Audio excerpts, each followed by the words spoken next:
ஞாயிற்றுக்கிழமை காலையில் 6லிருந்து 7 மணி என்றால் சூரிய ஓரை, திங்கட்கிழமை காலையில் 6லிருந்து 7 என்று பார்த்தால் சந்திர ஓரை, அதாவது அந்த நாட்களுக்கு உண்டான ஓரை. செவ்வாய்க்கிழமை காலையில் 6லிருந்து 7 பார்த்தால் செவ்வாய் ஓரை. இது அந்த நாட்களுக்கு உண்டான நேரம் என்பது செவ்வாய், அதாவது 6 மணியிலிருந்து 7 மணி என்பது 6:10 சூரிய உதயத்தை கணக்கு கொண்டு 6:6 என்று மாறுபடும். அந்தந்த நாட்களுக்கு உண்டான ஓரைகள் என்பது தனி.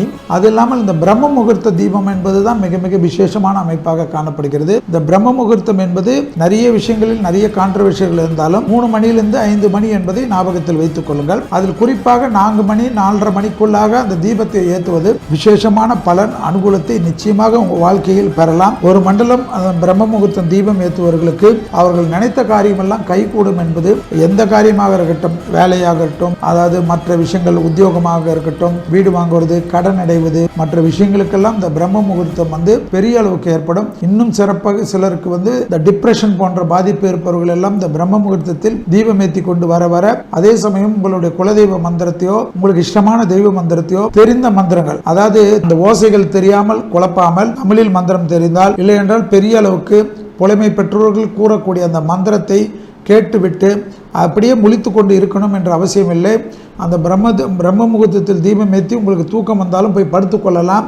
அது நிறைய பேர் ஐயோ இது காலையில் ஏற்றிட்டு நான் முழிச்சு கொண்டு இருக்கணுமே என்றெல்லாம் இந்த வருத்தப்படுவதெல்லாம் தயவு செய்து விட்டு விடுங்கள். அந்த பிரம்ம முகூர்த்தத்திற்கு நீங்கள் சிரமப்பட்டு எழுந்து குளிக்கணும் என்று கூட அவசியம் கிடையாது என்பதுதான் பிரம்ம முகூர்த்தம்.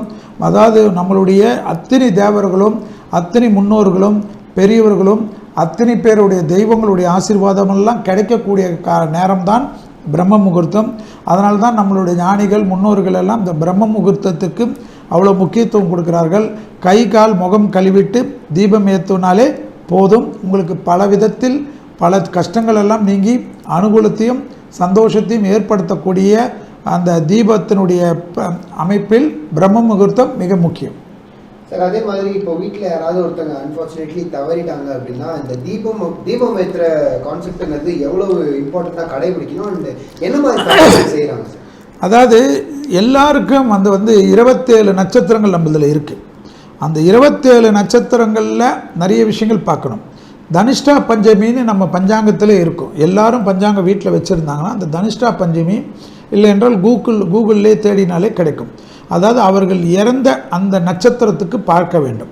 அதுபோல் பார்க்கின்ற சமயத்தில் தனிஷ்டா பஞ்சமியில் அவிட்டம், சதயம், பூரட்டாதி, உத்திரட்டாதி, ரேவதி போன்ற நட்சத்திரத்தில் இறந்தார்கள் என்றால் 6 மாத காலத்திற்கு அந்த தீபங்கள் விஷயத்தில் மிக கவனமாக இருக்கணும்ன்றது. அதாவது இந்த காலகட்டத்தில் இறப்பவர்களுக்கு வீட்டையே அடைத்து வைக்கணும்னு சொல்லுவாங்க.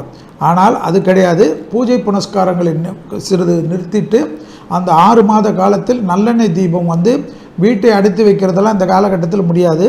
நல்லெண்ணெய் தீபம் நிச்சயமாக கண்டிப்பாக ஏற்ற வேண்டும் என்பது ஜோதிடத்தில் சொல்லக்கூடிய விஷயம்.